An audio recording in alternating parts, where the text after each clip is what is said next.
ಇವತ್ತು ನಾವು ಮಾಡ್ತಾ ಇರೋದು ಸಬ್ಬಕ್ಕಿ ಜುಮ್ಕ. ಅದಕ್ಕೆ ಬೇಕಾಗಿರೋ ಇಂಗ್ರೀಡಿಯೆಂಟ್ಸು ಇದಿಷ್ಟೇ. ಒಂದು ಬೌಲಲ್ಲಿ ನಾನು ಟೊಮೆಟೊ ತೊಗೊಂಡಿದ್ದೀನಿ, ಒಂದು ಬೌಲಲ್ಲಿ ಕಡಲೆಕಾಯಿ, ಒಂದು ಬೌಲಲ್ಲಿ ಕೊತ್ತಂಬರಿ, ಇನ್ನೊಂದರಲ್ಲಿ ಸಬ್ಬಕ್ಕಿ ಸೊಪ್ಪು, ಅರ್ಧ ತೆಂಗಿನಕಾಯಿ, 5ರಿಂದ 6 ಹಸಿಮೆಣಸಿನ್ಕಾಯಿ ಸಣ್ಣ ಕುಯ್ಕೋಬೇಕು, 2 ಈರುಳ್ಳಿ ಸಣ್ಣ ಕುಯ್ಕೋಬೇಕು. ಆಮೇಲೆ ನಾವು ತೊಗೊಂಡಿರೋದು ಮೇಯ್ನು ಇದು ಕಡಲೆ ಹಸಿಟ್ಟು ಮತ್ತು ಇದಕ್ಕೆ ಸಬ್ಬಕ್ಕಿ ಮೇಯ್ನು. ಇವಾಗ ಒಂದು ತಪ್ಪಲೆಗೆ 2 ಸ್ಪೂನಷ್ಟು ಎಣ್ಣೆನ ಹಾಕೋತಾ ಇದ್ದೀನಿ. ನಾನು ಇಲ್ಲಿ 1 ಟೇಬಲ್ ಸ್ಪೂನ್ ಸಾಸಿವೆನ ಸೇರಿಸ್ಕೊತಾ ಇದ್ದೀನಿ. ಸಾಸಿವೆ ಚೆನ್ನಾಗಿ ಸಿಡಿದ ಮೇಲೆ ಸ್ವಲ್ಪ ಕರಿಬೇವಿನ ಸೊಪ್ಪು ಹಾಕೋದು. ಇವಾಗ ಕುಯ್ದಿರೋ ಹಸಿಮೆಣಸಿನ್ಕಾಯಿ, ಈರುಳ್ಳಿ ಹಾಕ್ತಾ ಇದ್ದೀನಿ.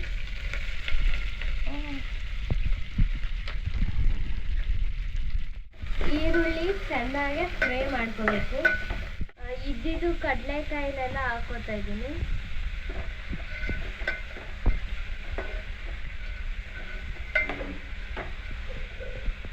ಇದು ಚೆನ್ನಾಗಿ ರೋಸ್ಟ್ ಆಗಲಿ.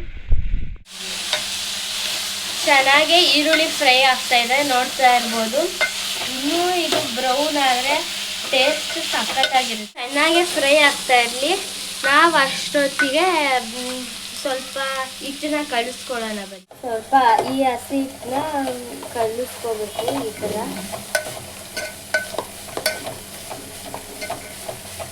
ಎಷ್ಟು ಬೇಕೋ ನೀರು ಅಷ್ಟು ಹಾಕೊಂಡು ಕಲಿಸ್ಕೋಬೇಕು.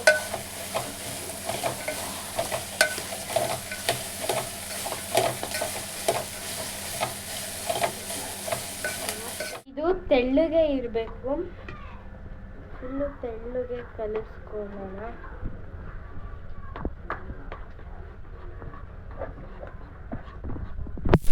ಗಂಟು ಇಲ್ಲದೆ ಇರೋಂಗೆ ಕೈ ತುಂಬ ಆಡಿಸ್ತಾನೆ ಇರಬೇಕು. ಇಷ್ಟು ತೆಳ್ಳಗಿರಬೇಕು, ಎಲ್ಲೂ ಒಂಚೂರು ಗಂಟಿಲ್ಲ, ನೋಡ್ಬೋದು ನೀವೇ. ಇವಾಗ ಈರುಳ್ಳಿ ಚೆನ್ನಾಗಿ ಫ್ರೈ ಆಗಿದೆ. ಅದಕ್ಕೆ ನಾನಿವಾಗ ಆ್ಯಡ್ ಮಾಡ್ತಾ ಇರೋದು ಟೊಮ್ಯಾಟೊ ಮತ್ತು ಸಬ್ಬಕ್ಕಿ ಸೊಪ್ಪು. ನೆಕ್ಸ್ಟ್ ಆ್ಯಡ್ ಮಾಡ್ತಾ ಇರೋದು ಕಾಯಿ ಕುಯ್ದಿಟ್ಟಿದ್ವಲ್ಲ, ಆ ಕಾಯಿನೆಲ್ಲ ಆ್ಯಡ್ ಮಾಡ್ತಾ ಇದ್ದೀನಿ.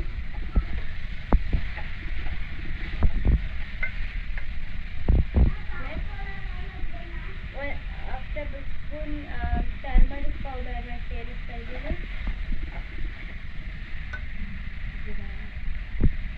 ಇಷ್ಟು ಟೇಬಲ್ ಸ್ಪೂನು ನಾನು ಜೀರಿಗೆ ಪೌಡರ್ನ ಸೇರಿಸ್ತಾ ಇದ್ದೀನಿ. ಇದು ಚೆನ್ನಾಗಿ ತಿರುಗಿಸ್ತಾ ಇರಬೇಕು.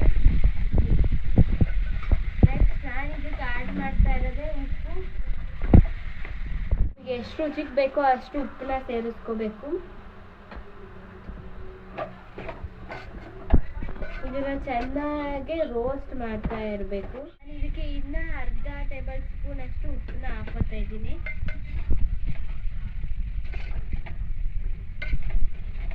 ಇದನ್ನು ಚೆನ್ನಾಗಿ ಫ್ರೈ ಮಾಡ್ತಾ ಇದ್ದೀನಿ. ಇದು ಆಲ್ಮೋಸ್ಟ್ ಸ್ವಲ್ಪ ಚಿತ್ರಾನ್ನ ಗೊಜ್ಜು ಥರನೇ ಫ್ರೈ ಮಾಡ್ತಾನೆ ಇರಬೇಕು. ಸ್ನಾನ ಮಾಡ್ತಾ ಇರೋದು 1 ಬೌಲ್ ಅಷ್ಟು ಕೊತ್ತಂಬರಿ.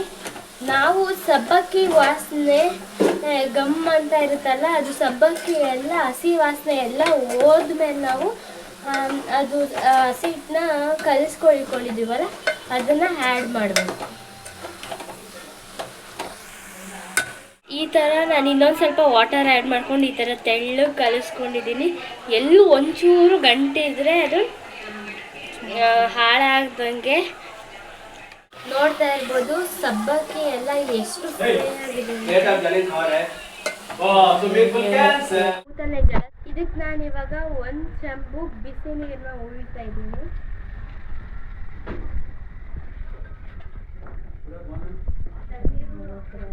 ಒಂದು ಚಮ್ ನೀರನ್ನ ಸೇರಿಸ್ಕೊತಾ ಇದ್ದೀನಿ. ಬಿಸಿ ನೀರು ಇಲ್ಲಾಂತಂದರೆ ತಣ್ಣೀರು ಸೇರಿಸ್ಕೊಂಡು ಧನಿಯಾ ಪೌಡರ್ನ ಸೇರಿಸ್ಕೊತಾ ಇದ್ದೀನಿ.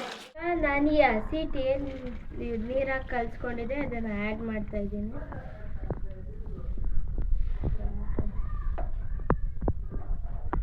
ಇದು ಲೋ ಫ್ಲೇಮಲ್ಲಿ ಒಂದು ಸ್ವಲ್ಪ ಹೊತ್ತು ಬೇಯಿಸ್ಕೋಬೇಕು.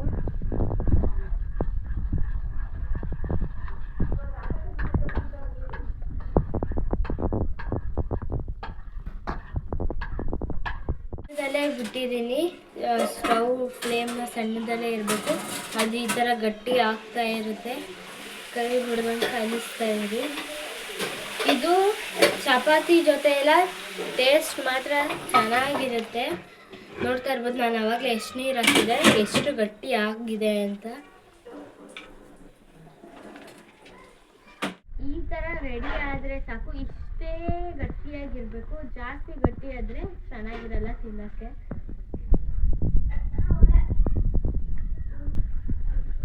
ಇವಾಗ 2 ನಿಮಿಷ ಇದಕ್ಕೆ ತಟ್ಟೆನ ಕ್ಲೋಸ್ ಮಾಡಿ ಇಡ್ತಾ ಇದ್ದೀನಿ. ಈ ಥರ ನಿಮಗೆ ಬಂದರೆ ಸಾಕು, ಚಪಾತಿ ಜೊತೆ ಟೇಸ್ಟಿಯಾಗಿರುತ್ತೆ. ಇಷ್ಟ ಆದರೆ ಇದಾಗೋಯ್ತು.